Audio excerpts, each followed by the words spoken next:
City news वसा जनसेवेचा। काल संसदेत अमित शहा यांनी डॉक्टर बाबासाहेब आंबेडकर यांच्याविषयी बेताल वक्तव्य केले। त्या वक्तव्याचा निषेध संपूर्ण देशात केला जातोय।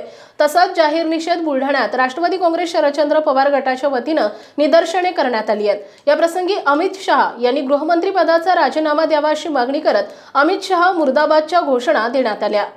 काल संसदेमध्ये देशाचे गृहमंत्री अमित शाह यांनी आंबेडकर आंबेडकर क्या बोलते हो, इतने बार यदि भगवान का नाम लेते हो तो तुम्हारी 7 पीढ़ी स्वर्ग में जाती है, अशा पद्धतीचा आंबेडकर डॉक्टर बाबासाहेबांच्या संदर्भात अनुद्गार त्यांनी काढले।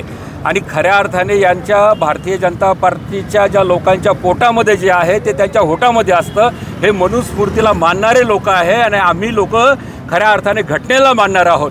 डॉक्टर बाबासाहेब आंबेडकरांमुळे मनुस्मृतीला मनुस्मृतीच्या माध्यमातून ज्या पद्धतीनं लोकांवरती अन्याय होत होते, डॉक्टर बाबासाहेबांनी आमच्या जन्माचं सोनं त्या ठिकाणी केलं आणि आमचं जगणं बाबासाहेबांमुळे त्या ठिकाणी निर्माण झालं।